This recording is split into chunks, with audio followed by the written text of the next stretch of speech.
Ahora sí. Mariana, tienen el teléfono, le pueden, Buen día a todos. sea para Jonathan, tienen el teléfono por si acaso. Ya estamos. Estamos en vivo. Sí, ya estamos en vivo. Allá. Buenos días con todos. Sean bienvenidos a la entrega del premio Hans Seidel a las mejores tesis del año de la Facultad de Economía. Es importante mencionar que estos trabajos forman parte de las publicaciones del Nuevos Aportes a la Economía. En este momento voy a presentar a los ganadores quienes expondrán su trabajo. En primer lugar tenemos a Ariana Bonilla. Ella es economista de la PUCE con doble titulación en la licenciatura en Economía y Gestión por parte de la Universidad de Grenoble-Alpes en Francia.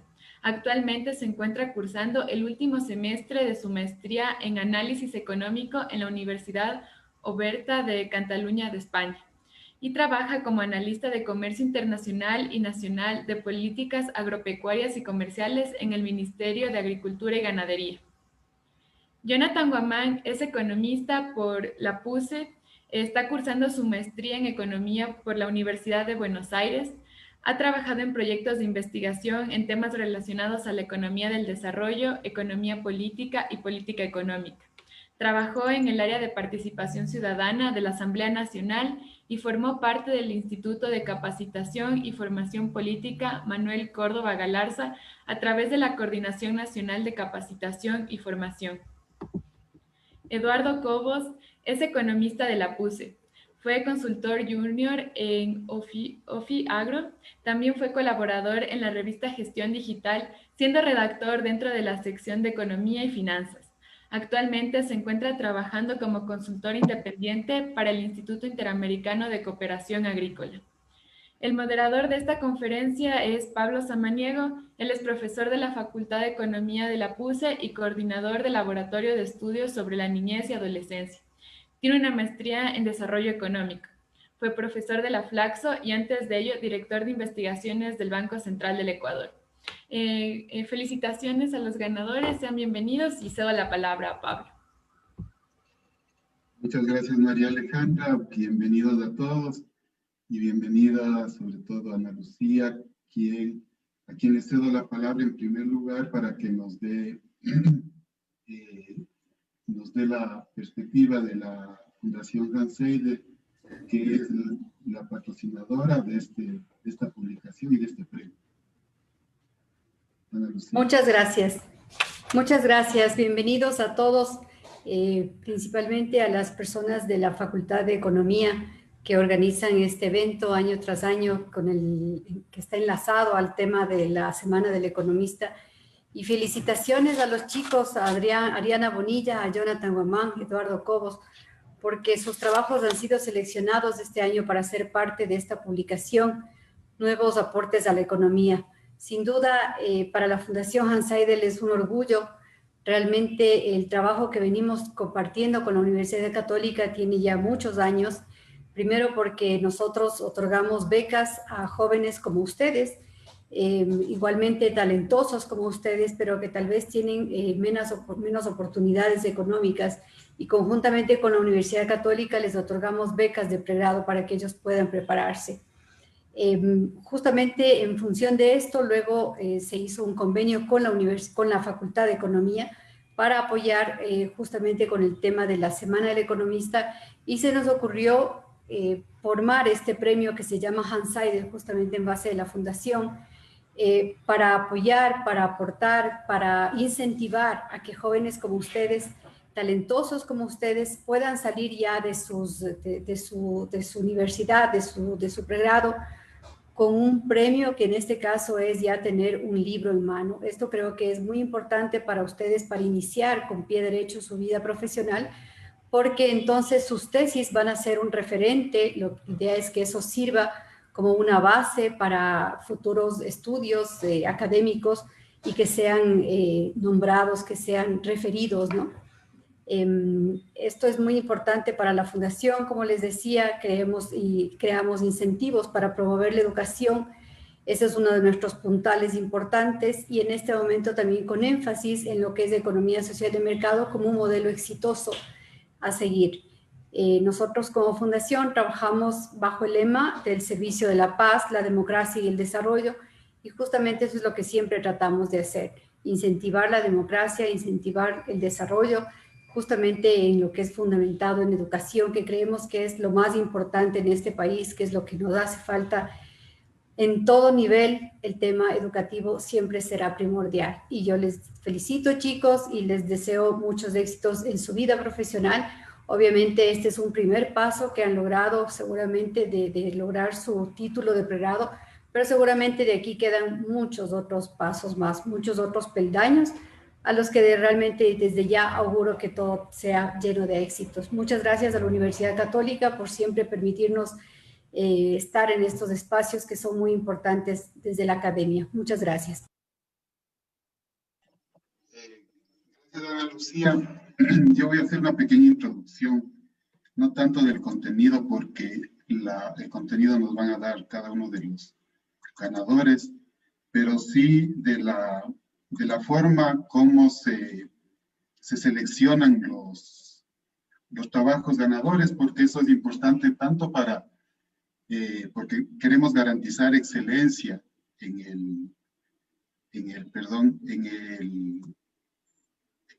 excelencia en los trabajos seleccionados, así como también queremos estimular a los alumnos, ojalá nos estén escuchando muchos alumnos de la facultad, para que también sean parte o hagan un esfuerzo para alcanzar este premio.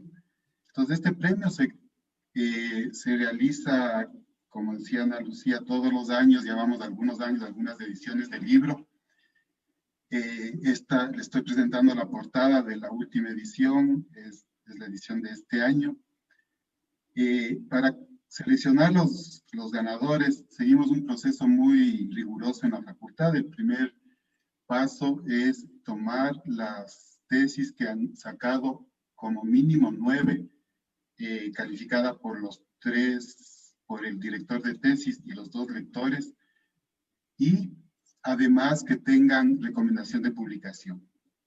Una vez que tenemos en este caso, en este año fueron 9 trabajos que tenían esas características. Una vez que tenemos eso, enviamos a una nueva lectura a profesores que no intervinieron de ninguna manera en las tesis, en los trabajos que han sido seleccionados en los 9.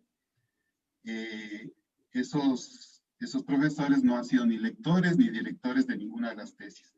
A ellos se les envía unos archivos anónimos, es decir, ellos no conocen quién es el autor de ninguna de la obra que se les envía, y con eso se les pide una nueva calificación con algunos criterios establecidos por la universidad y por la Facultad de Economía. Son criterios generales que sirven para evaluar cualquier trabajo de investigación. Se reciben, además de eso, añadimos también la nota de grado que sacaron, la nota de la carrera.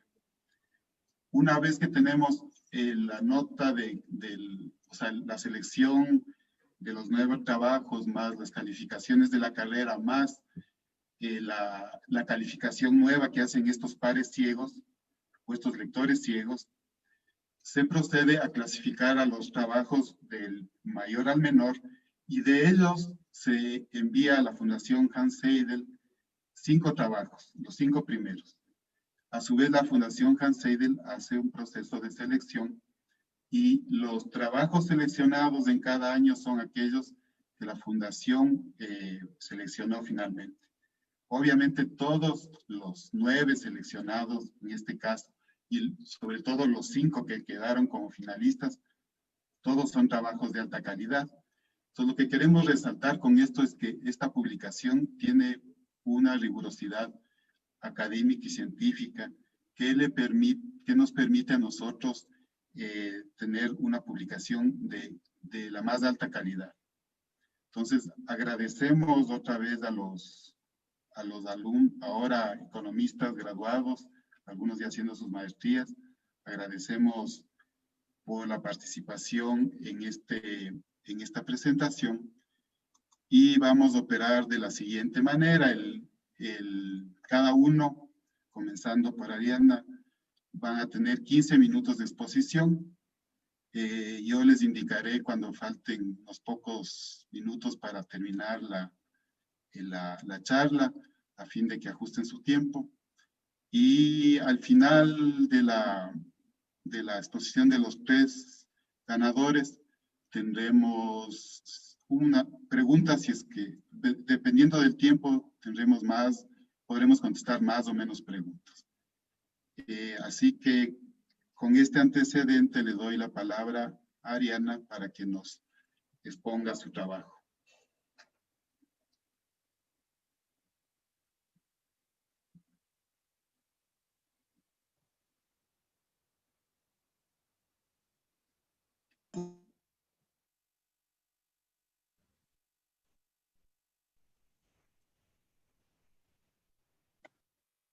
Buenos días con todos. Solo quiero compartir toda la pantalla. Si me dan un segundo, por favor.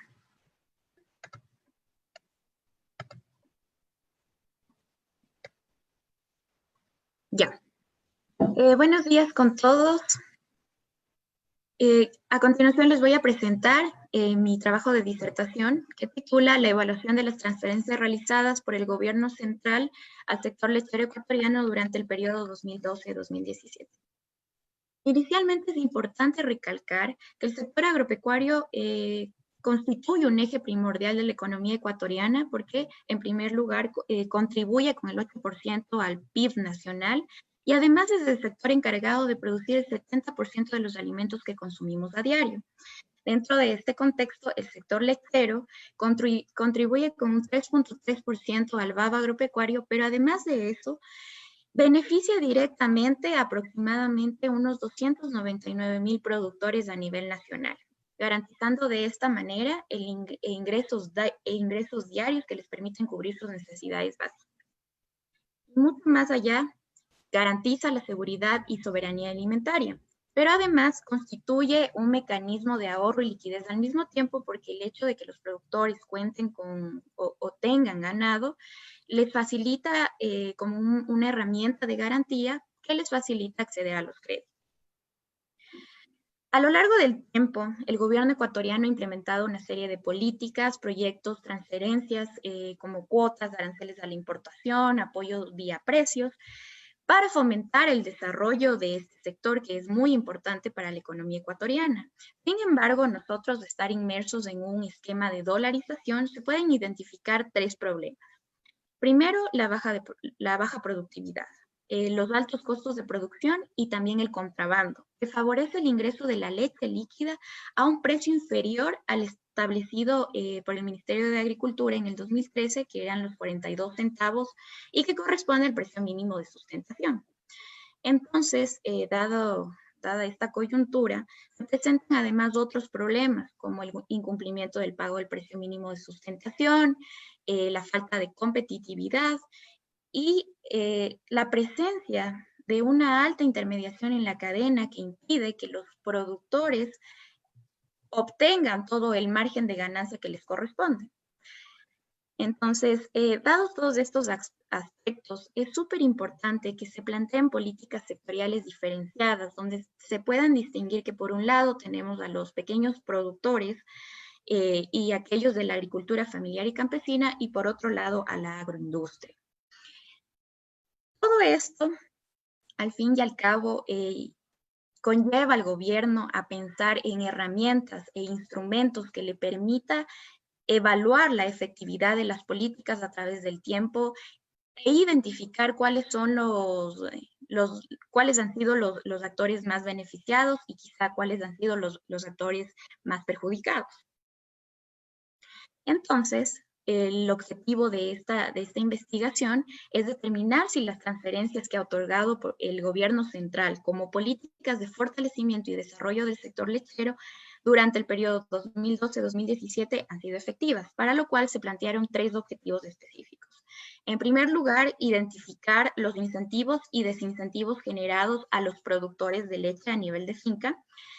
En segundo lugar, los incentivos y desincentivos generados a nivel del consumidor. Y en tercer lugar, evaluar estos incentivos o desincentivos con respecto a los servicios generales.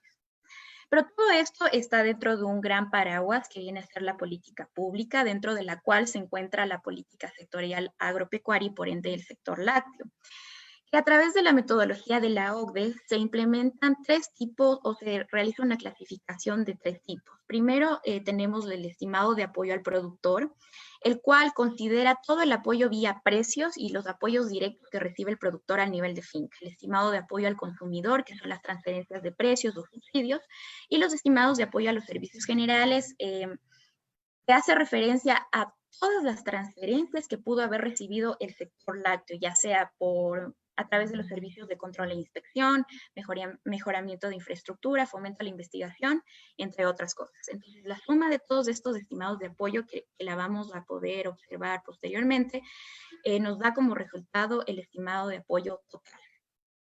Y al final, justamente se van a analizar todas las transferencias, los programas, proyectos que ha otorgado el gobierno al sector lechero, que constituyen al final la materialización de estas políticas.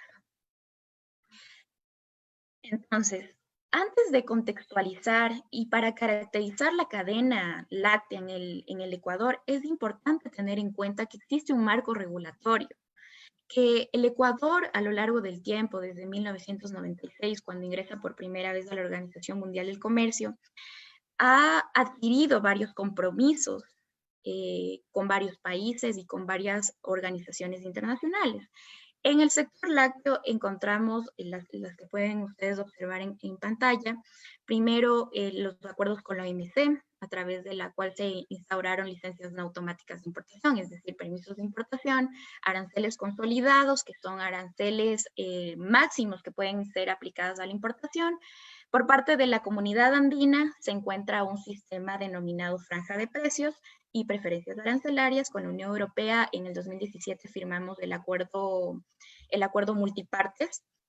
Y también tenemos otros como el acuerdo de alcance parcial de complementación con Chile-Ecuador. A partir de la firma de este acuerdo, la leche condensada está ingresando al país con 0% de arancel. Entonces vamos a ver cómo todas estos acuerdos comerciales han influido en la política comercial también del sector lácteo. Ahora entrándonos ya más en el sector lechero ecuatoriano, es importante indicar que para el 2017 se producían unos 5.135.400 litros diarios. Actualmente esta cifra está en unos 6 millones aproximadamente, con un rendimiento promedio y que ha ido a la alza en los últimos años de 7 litros por vaca al día. Del total de la producción ecuatoriana diaria, el 71% es destinada para la venta en líquido, un 17% es procesado en terrenos y un 10% es consumido en las fincas. Además del total de la producción, el 73% se concentra en la región sierra, un 20% en la costa y un 4% en la Amazonía. Pero hay que entender que detrás de todo este sector existen 299.000 productores, de los cuales el 70% corresponden a pequeños productores y que además son encargados de producir el 50% de la leche que consumimos a diario. Al hablar del tema de comercio exterior en el sector lácteo, como ustedes pueden observar en el gráfico de la derecha superior, en el 2012 el Ecuador pudo haber sido considerado como exportador neto, porque las exportaciones ascendían a las 20.250 toneladas. Sin embargo, existe una caída drástica de estas porque el Ecuador dejó de exportar leche líquida a Venezuela, debido a que el país vecino empezó a presentar problemas por el tema de la recesión económica, incumplimientos de pago y una serie de aspectos que influyeron. Desde ese entonces, la balanza comercial se ha vuelto negativa y también es importante indicar que ya no se puede considerar ni exportador ni importador neto.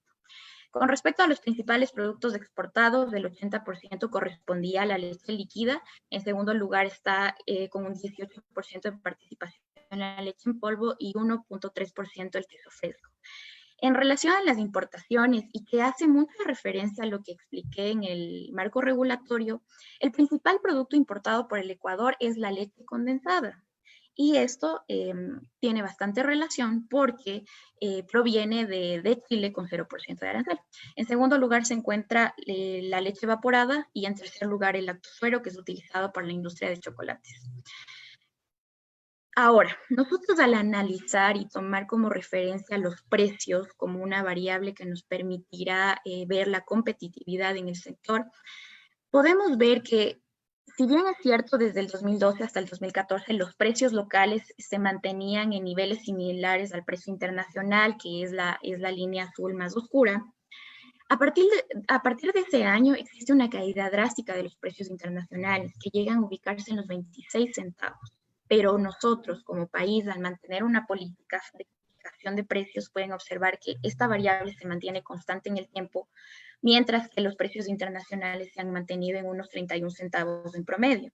Entonces, esta brecha de precios ha impedido que el Ecuador pueda salir o acceder a los mercados internacionales para poder evacuar el excedente de producción existente. Recapitulando todo lo mencionado en esta parte, en los últimos 3 años de la investigación se evidenciaron excedentes de leche, primero como consecuencia del contrabando por el ingreso de una leche más barata, incluso por debajo del costo de producción de la leche, que viene a ser unos 32, 35 centavos, cuando el precio aquí está estipulado en 42 centavos. Y también un hecho que llama bastante la atención es la caída del consumo de lácteos. Esto se debe a 2 cosas. Primero, en el 2014, por la política de la semaforización que fue implementada con el objetivo de informar al consumidor acerca de ciertas características que tienen los productos, grasa y otros aspectos que han perjudicado en gran parte a los derivados lácteos. Entonces, y por otro lado, en el 2016, que ya se vino complicando un poco más el tema del consumo, debido a la reducción del poder adquisitivo de las personas, por la caída de precios del petróleo, el incremento del subempleo en 46% con respecto al 2015 y otras variables que incidieron en que se dé este hecho. Entonces, una vez entendiendo cómo se maneja cómo está caracterizada la cadena láctea en el Ecuador y que nos podemos dar cuenta que existen varios compromisos internacionales que han influenciado en cierta medida también en la competitividad del sector. Entonces, nos proponemos analizar los 3 indicadores del estimado de apoyo al productor, al consumidor y a los servicios generales. Con respecto al estimado de apoyo al productor, se distingue en 2 tipos: el estimado de apoyo vía precios y el estimado de apoyos directos. Con respecto al apoyo vía precios, lo que nos interesa analizar es cuáles son los incentivos o desincentivos generados al sector a través del Sistema Andino de Franja de Precios, que constituye un mecanismo de estabilización de los precios internacionales que implementaron los países de la Comunidad Andina para evitar que sus productos tengan alguna afectación cuando varíe el precio. Entonces, cuando nosotros tenemos un precio internacional mayor al precio techo establecido, el arancel... Tienes 3 minutos. ¿Perdón? Tienes 3 minutos. Ya, gracias, Pablo. Y cuando el precio internacional es inferior al precio piso, se incrementa el arancel. Y entonces pueden observar que en el 2014 existió menos protección o incentivos porque el precio internacional fue mayor al precio techo, por ende se redujo el arancel. Pero esto ya cambió completamente el escenario en el 2015-2017, cuando existen mayores incentivos para el incremento del arancel. Entonces, al final, durante el periodo analizado, existió un apoyo de 951 millones de dólares que recibieron los productores debido a esta franja de precios. Y ya analizando, el estimado de apoyo vía precios es de 618.6 millones de dólares, que sobre todo esto está más allá de proteger al productor, que en efecto se pudo haber dado. El principal actor que se benefició de esto es la industria, porque al fin y al cabo se están desincentivando por la medida de aranceles la importación. También al estimado de apoyo al productor se le sumaron los apoyos directos como servicios en finca, asistencia técnica y créditos ganaderos, y nos dio un valor de 480 millones de dólares, donde a partir del 2015 se evidencian que existen mayores incentivos. Con respecto al apoyo al consumidor, se consideró el programa de alimentación escolar, y se determinó que en promedio en los últimos 3 años el apoyo fue de 206 millones de dólares. Pero a diferencia del estimado de apoyo al productor, aquí se muestra que entre el 2015 y 2017 los consumidores fueron quienes realizaron las transferencias vía precios a los productores. Y finalmente, con respecto al estimado de apoyo a los servicios generales, en donde se incluyeron varias aristas que maneja el Programa Nacional de Ganadería Sostenible del Ministerio de Agricultura, donde está la promoción y publicidad, servicios de control e inspección, mejoramiento de infraestructura y fomento de investigación, lo cual dio como resultado 68 millones de dólares, de los cuales la mitad corresponde a los servicios de control e inspección, como la vacunación para la erradicación de la fiebre aftosa en finca y el mejoramiento también de la infraestructura. Y finalmente, recapitulando todos estos apoyos, podemos observar que el apoyo total que recibió el sector lácteo en los últimos 6 años fue de 550 millones de dólares, de los cuales el 58.8% corresponden a los apoyos directos, un 28.5% al apoyo vía precios y un 12.4% a estimados de apoyo a los servicios generales. Es decir, en conclusión, digamos que este tipo de políticas distorsionantes, este apoyo que se ha dado vía precios, ha vuelto al sector más independiente, pero al final no ha logrado beneficiar a los actores que más lo necesitan, que vienen a ser los pequeños, sino que al contrario, se han beneficiado quizás los grandes ganaderos que pueden llegar directamente a la industria y vender al precio establecido. Y estamos sobre el tiempo, Ariadna. Muchas gracias, Pablo. Muchas gracias a todos. Perdón, sé que todavía te faltaba. Bueno, entonces ahora seguimos con Jonathan Guamán. Por favor, trata de hacer lo máximo en 15 minutos porque luego se corta, a la hora se corta la transmisión automáticamente, entonces no podemos pasarnos. Así que dale, por favor. Gracias.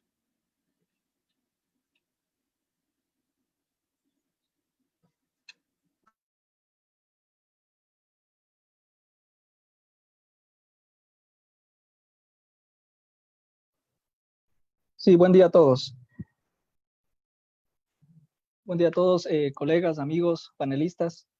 El tema propuesto se titula Concentración del capital financiero y su impacto en el cambio de la matriz productiva del Ecuador para el periodo 2009-2017. El problema se plantea a partir de la estructura productiva del país, caracterizado por la producción y exportación de bienes primarios. De acuerdo a los datos de las Emplades y del Banco Central, el 44% de la producción nacional está compuesta de bienes primarios, industriales y servicios con bajo valor agregado.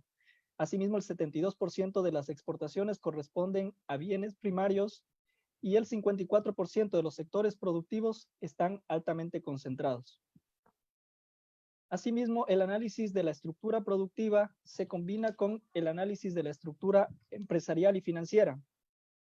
De acuerdo a diferentes estudios, entre ellos de Pastor, de Fierro, y asimismo estudios realizados por la Facultad de Economía, describen un elevado nivel de concentración económica en el país, caracterizado por un sistema de relaciones familiares. Asimismo, en cuanto a la propiedad, lo que describe capitalistas industriales, financieros y comerciales ligados entre sí, caracterizando la economía o llevando la economía hacia una monopolización de las actividades tanto financieras, comerciales e industriales. Lo que describe, y de acuerdo a Hilferding, se podría señalar como la concentración económica y la organización de la vida productiva del país en manos de un grupo reducido de industriales y financieros, que en este caso responden qué producir, cómo producir y para quién producir, y en el caso ecuatoriano describe una especialización productiva primaria. En cuanto a esta problemática, se plantea la siguiente hipótesis. La estructura monopólica de los grupos económicos en Ecuador condiciona la política pública orientada a la transformación productiva nacional, es decir, limita el desarrollo de ciertos sectores productivos. En cuanto a la justificación, nace de la evidencia empírica. Entre el 2009 y 2017 Desde el gobierno central se impulsó una política pública orientada a la transformación productiva, desde un modelo de acumulación primaria exportadora hacia un modelo de sustitución de importaciones y exportaciones de productos con mayor valor agregado. En este sentido, la sustitución selectiva de importaciones y el fomento de las exportaciones de bienes con mayor valor agregado se enfocó en el impulso de sectores productivos no tradicionales y asimismo aquellos sectores cuya producción tenían un valor agregado más alto. Sin embargo, la misma entidad, en este caso las EMPLADES, describe que no existieron mayores cambios en cuanto a la estructura productiva. En cuanto ya a la metodología, se describe variables e indicadores en cuanto a la dimensión del sector bancario, el análisis de los grupos económicos, la estructura productiva con sus principales variables, la cartera de crédito, el análisis de los ingresos, el activo y el patrimonio de estos grupos económicos y asimismo el análisis del PIB por industria a un nivel de desagregación. En cuanto a la política monetaria y financiera y la política industrial, el análisis se basa en fuentes oficiales de las respectivas entidades que ejercieron la política pública. En cuanto a la fundamentación teórica, el análisis parte del concepto de capital financiero, principalmente propuesto por Hilferd, en el que señala que el capital financiero describe el asocio entre el capital bancario y el capital industrial, entendiéndose el capital bancario como el capital de préstamo o el capital monetario a disposición de los industriales, y el capital industrial es el capital monetario presente en las fases de circulación y producción. A partir de este concepto, se estudia también diferentes autores contemporáneos que describen o analizan la concentración bancaria, los microdeterminantes de las restricciones financieras y asimismo la política pública, industrialización y la estructura productiva en el Ecuador. Estos dos temas principalmente con autores con un enfoque institucionalista como Acemoglu y Robinson, Pablo Andrade, Grace Jaramillo, entre otros. En cuanto a la estructura del estudio, se divide en diferentes capítulos partiendo del análisis de la dinámica del capital bancario en el Ecuador, para lo cual se aplicó una serie de índices de concentración a las diferentes variables antes descritas. En cuanto al análisis del capital financiero en el Ecuador, parte por un estudio en cuanto a las ventas de las principales empresas en el país y asimismo el análisis de los grupos monopólicos y la interrelación que surge a partir de ellos entre la banca y la empresa.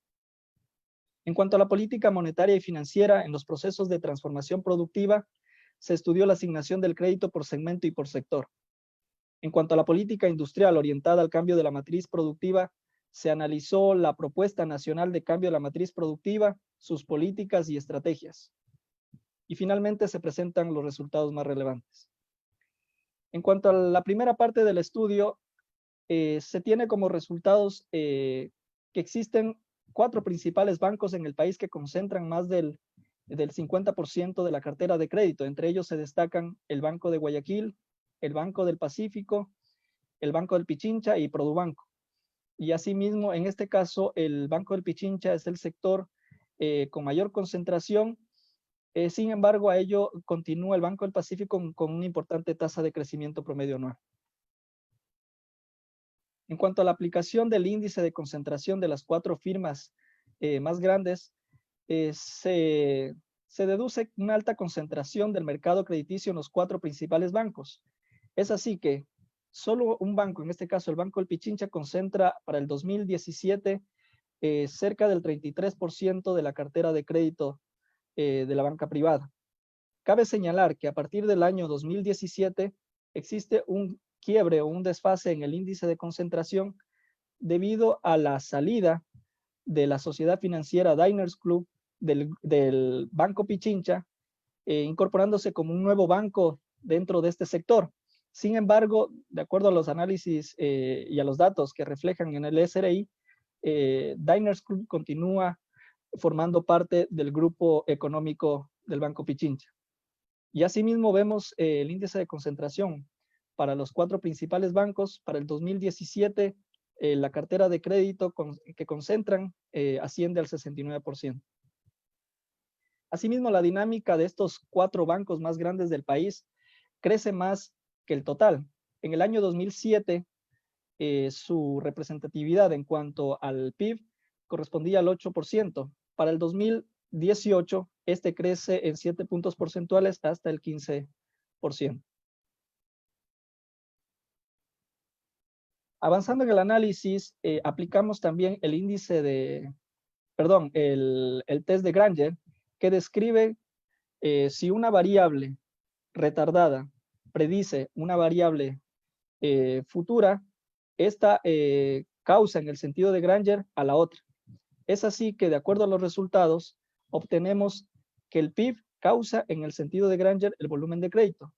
De acuerdo a la teoría, aquello nos describe que en cuanto se amplía la producción, existen mayores requerimientos del capital. Y también de acuerdo a las diferentes corrientes teóricas, aquello impulsa o motiva al capitalista industrial individual en un mercado de alta competitividad a asociarse con la banca, generando un asocio con tendencia monopólica. En cuanto al crecimiento y consolidación de los grupos económicos, el análisis describe que en el año 2017 existían en el país 270 grupos empresariales, los cuales integraban más de 8,000 empresas con un ingreso promedio a los 8 millones de dólares y el ingreso total representaba el 65% del PIB.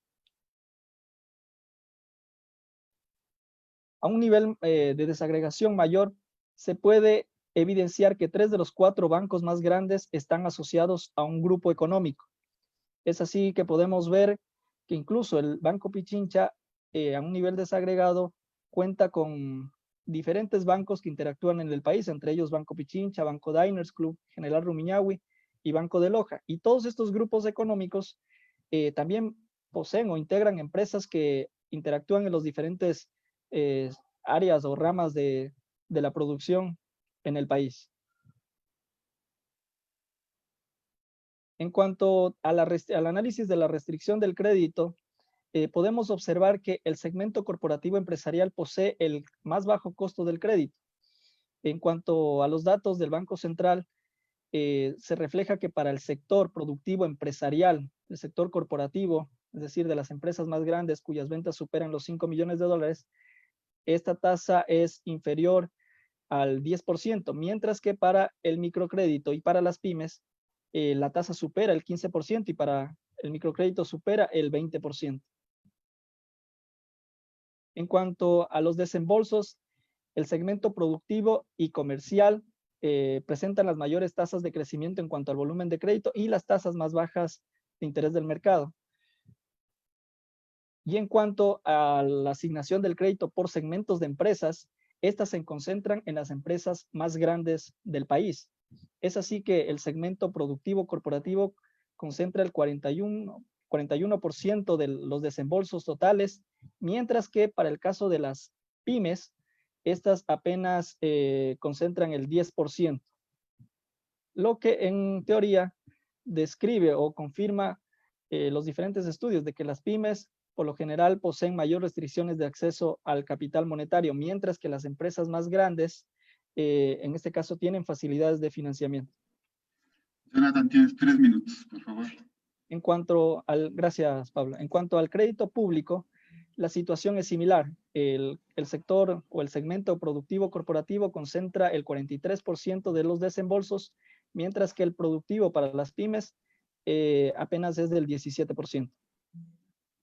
En cuanto al análisis de la política industrial, se pudo observar una serie de iniciativas orientadas a la protección y promoción de la industria nacional. Entre ellas se destacan el permitir el ingreso de ciertas mercancías al país, el impulso a la producción nacional con un proyecto denominado el cambio de la matriz energética y asimismo ciertos incentivos arancelarios a la incorporación tecnológica de la producción nacional. Sin embargo, avanzando en el análisis a mayor profundidad, surgieron ciertas contradicciones que en este caso, por lo cual el impacto fue menor. Y asimismo, en el nivel agregado, las iniciativas no fueron muy representativas.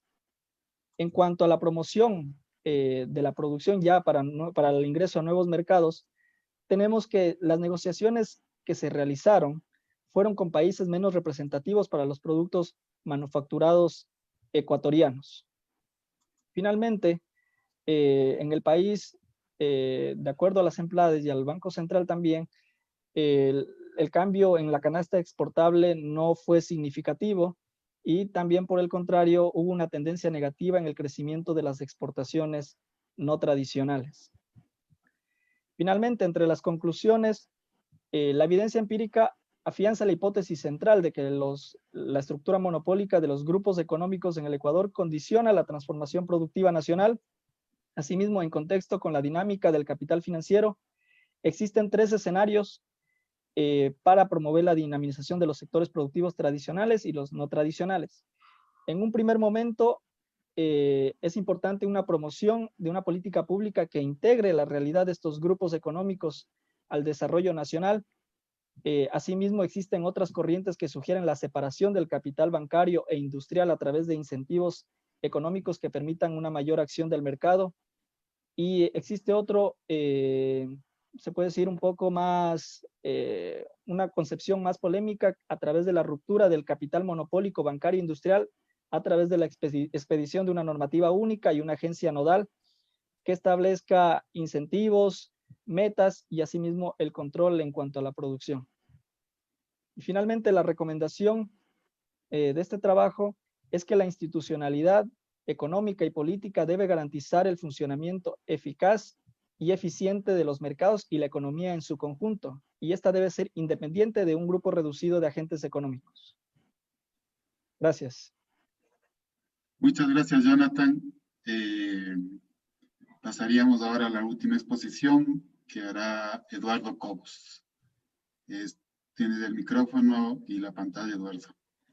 Ya, ahorita. Y recuerda que tienes 15 minutos.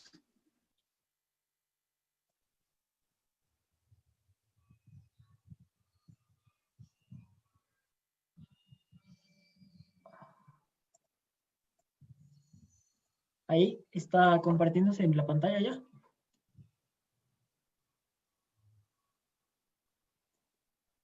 Primero, gracias a la Universidad Católica, a la Fundación Hans Seidel y a Rubén Flores, mi tutor de tesis. Juan Ordóñez también, que me apoyó un poco en el tema de redacción. El título de mi tesis son los elementos para diferenciar las estrategias de comercialización de la agricultura familiar campesina entre paneleros asociados y no asociados en la parroquia de Palo Quemado, en el cantón Sichos, la provincia de Cotopaxi. El título es un poco largo, pero no se asuste. Ahora, como toda investigación, hay un porqué. Entonces, en el 2018 trabajé con Rubén en una consultoría de un diagnóstico de la producción de panela en la provincia de Cotopaxi. Entonces, a partir de esto, yo evidencié que dentro de la parroquia de Palo Quemado habían 2 grupos, digamos, los asociados y los no asociados. Entonces, lo que yo vi de manera súper ligera al principio fue que la asociatividad permite mejores estrategias de comercialización que se traducen en menos intermediarios, un mejor precio de venta y acceso a mejores mercados, entendiendo esto como mercados externos. Entonces, la pregunta general es, ¿cuáles son las diferencias que inciden que una producción sea, o sea, que la comercialización de una panela sea tal y la producción de panela de agricultores individuales, por decirlo así, sea diferente? Entonces, aquí establecen que los objetivos específicos son cuáles son las diferencias en estos sistemas productivos, qué diferencia existe entre los costos de producción y qué diferencias están en los canales de distribución. Ahora, toda esta investigación se fundamenta en 3 principales conceptos, que son la agricultura familiar y campesina, que básicamente son agricultores con poco acceso a terreno, que utilizan su mano de obra como, principalmente el autoempleo, y que genera actividades de subsistencia, semisubsistencia o de comercialización. En este caso es comercialización porque llegan a producir excedente para comercializar. La asociatividad, ¿por qué se enmarca y por qué también quise tenerla en cuenta dentro de la estructura? Es porque el artículo 238 de la Constitución define al sistema económico del Ecuador como social y solidario. Entonces se supone que promueve las asociaciones, la asociatividad, la agrupación de productores. Y finalmente el enfoque de cadena, que son las actividades que se realizan en una explotación agraria desde que se compran los insumos hasta que se vende el producto. Entonces, como decía, esta metodología se basa en el análisis de enfoques de cadena de la FAO, que básicamente es lo que podemos ver en la diapositiva, ¿no? Cómo empezamos comprando los insumos y cómo la cadena termina cuando nosotros comercializamos el producto transportándolo. Ahora, si bien no existía información para realizar esta investigación, lo que hice fue hacer encuestas. Hice 60 encuestas en la parroquia de Palo Quemado, delimitando un tamaño de la población de acuerdo a la poca información que manejaba el Ministerio de Agricultura en cuanto a qué número de agricultores, productores de panela están en la zona, delimitando que existían 37 productores asociados de Palo Quemado dentro de la Asociación Flor de Caña, dentro de la parroquia de Palo Quemado, y 70 productores no asociados. Entonces, la estructura de esta encuesta era más o menos identificar cuáles son los insumos y materiales, la infraestructura, las actividades que realizan para la producción y cómo comercializan estos agricultores su panela. Entonces, decidí establecer la importancia de la agricultura para el Ecuador, y la agricultura y la agroindustria representan más del 12% del PIB nacional. La agricultura es un sector económico que genera una balanza comercial excedentaria de más de 3.600 millones al año, es decir, que exportamos más de lo que importamos. En lo laboral genera más de 4 millones de empleos directa o indirectamente, pero el problema es que el 73% del empleo que genera la agricultura no es formal, es decir, no hay contratos, muchas veces no hay salario básico, no hay afiliaciones al seguro social. Y en lo territorial, los cultivos tradicionales y exportables concentran alrededor del 60% de la superficie de cultivo. Esto es decir que la mayoría de cultivo es en la costa, banano, cacao, caña de azúcar, pero caña de azúcar para azúcar.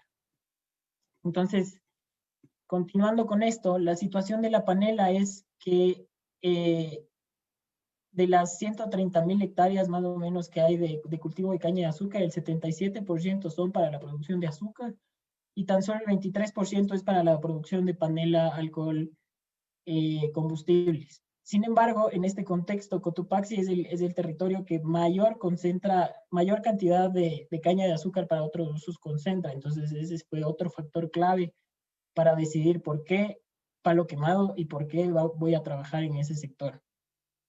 Entonces, la caña de azúcar se presenta dentro de los 4 principales cultivos del Ecuador, como ya les comentaba antes. Y lo interesante, y por qué también elegí la panela, es porque las exportaciones han incrementado en un 8.000% de acuerdo a los registros del Banco Central de 2015 a 2019, siendo un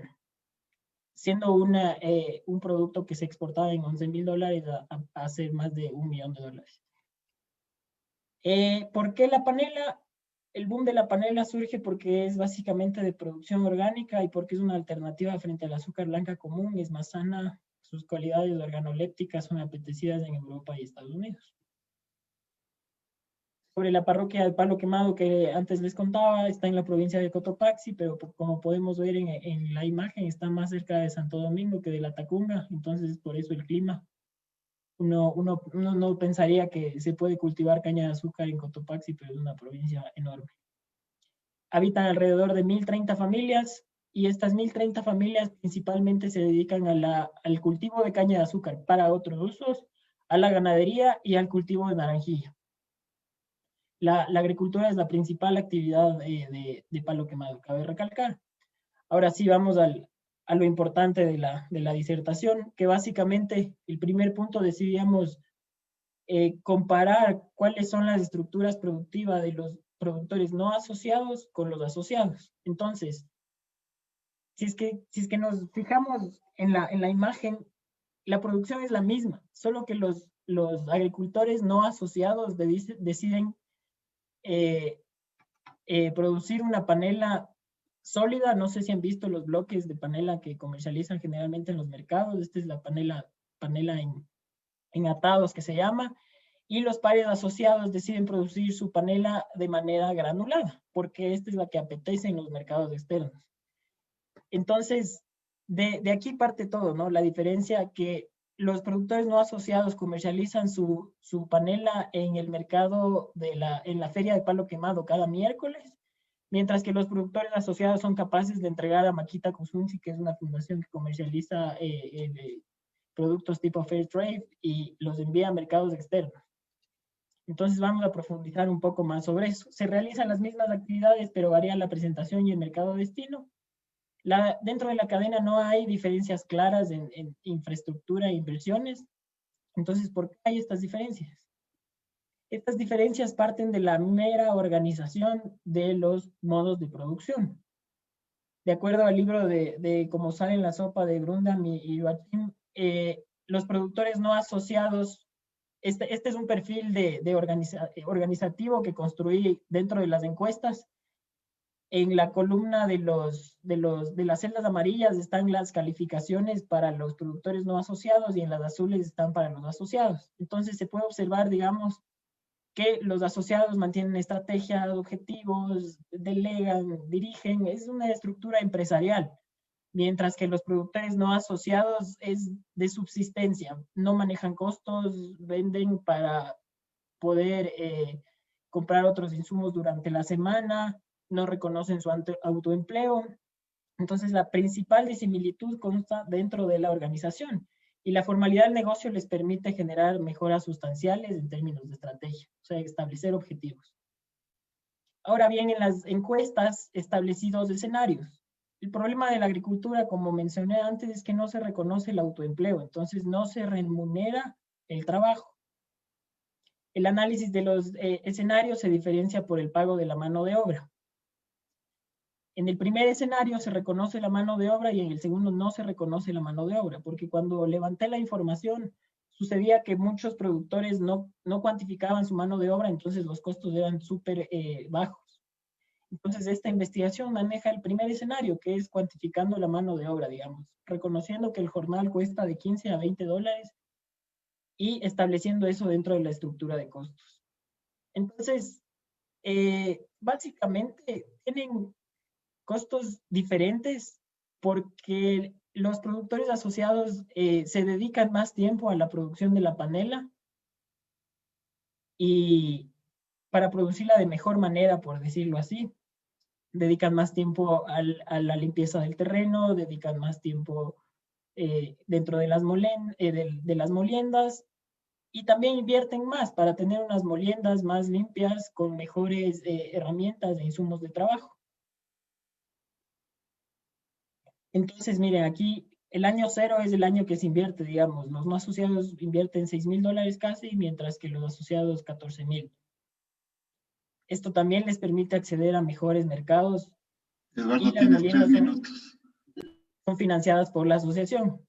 Ahora bien, la producción asociada, como bien les decía antes, comercializa en quintales y comercializa alrededor de 342 quintales al año, mientras que los no asociados solo 238. Les permite generar mejores precios, certificaciones, un mejor mercado destino. Las diferencias cualitativas que existen entonces es la estrategia y los objetivos, un producto estandarizado, certificación y que mantienen una estrategia de marketing. Esto les asegura un mercado. Las diferencias cuantitativas radican en costos, mano de obra, en ingresos y dentro del mismo análisis financiero. Lo más importante de esta disertación es que se evidenció que los productores asociados generan una diferencia relativa de más del 98%. Digamos que los ingresos de los no asociados son de $7,000 al año, mientras que lo de los asociados son $14,000 al año. En conclusión, la estandarización del producto es necesaria para alcanzar nuevos mercados. Las certificaciones son un factor diferencial que hace que la demanda, que atraiga más demanda, más y mejor demanda.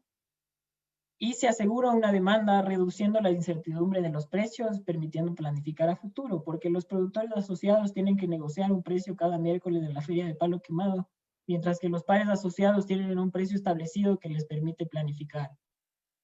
Los paneleros asociados producen y ganan más en comparación a sus pares no asociados, como ya observamos, y esto evidencia que la asociatividad significa una formalidad del negocio. La agrupación genera mejoras productivas y comerciales, tangibles. Las recomendaciones que se establecieron fue que dentro de la misma parroquia de Palo Quemado también está la Asociación de San Pablo, y sería interesante comparar estas dos asociaciones, ¿no? ¿Cuál le va mejor, cuál le va peor, por qué, qué hace cada una, cómo podrían atraer a más miembros dentro de la organización? Profundizar el análisis técnico, se podría comparar la calidad de la panela producida por los asociados y no asociados, y un alcance en política agrícola que sería qué políticas pueden realizarse para promover la asociatividad en términos de generar organizaciones no clientelares, que es lo que ha sucedido en los 10 años pasados, y qué se debe y cómo se puede generar esto en términos de política pública. Y eso es todo. Gracias. Muchas gracias, Eduardo. Creo que no hay preguntas, ¿no, María Alejandra? Entonces, pasaríamos al cierre del acto con Andrés Mideros. Gracias a todos los panelistas, gracias por sus intervenciones. Muchas gracias, Pablo, y un saludo y un abrazo a Eduardo, Jonathan, Ariana. Qué gusto verles y felicitaciones por este esfuerzo que se ha realizado. Felicitaciones extensivas también a quienes fueron sus directores, los profesores Diego Mancheno y Rubén Flores. Agradecerte también, Pablo, por todo el proceso que se ha coordinado para la evaluación y publicación, y un agradecimiento especial a la Fundación Hans Seidel a través de Ana Lucía. Son años ya de cooperación entre la PUSE y la Fundación que justamente permiten dar relevancia a estos nuevos aportes a la economía, desde la construcción de conocimiento y desde poder también potenciar la investigación que hacen nuestros estudiantes. Sin más que decirles, agradecerles y felicitarles nuevamente, Jonathan, Ariana y Eduardo, un excelente trabajo que justamente da elementos concretos para solucionar problemas tangibles también del país. Y esa es la misión de la universidad, buscar la verdad y promover la dignidad humana. Muchas gracias y un buen día a todos y todas. Les invitamos a la siguiente sesión en que vamos a conocer nuevas publicaciones también de la Facultad de Economía. Hasta luego y gracias, Pablo. Gracias. Muchas Felicitaciones. gracias. Buen día a todos. Gracias.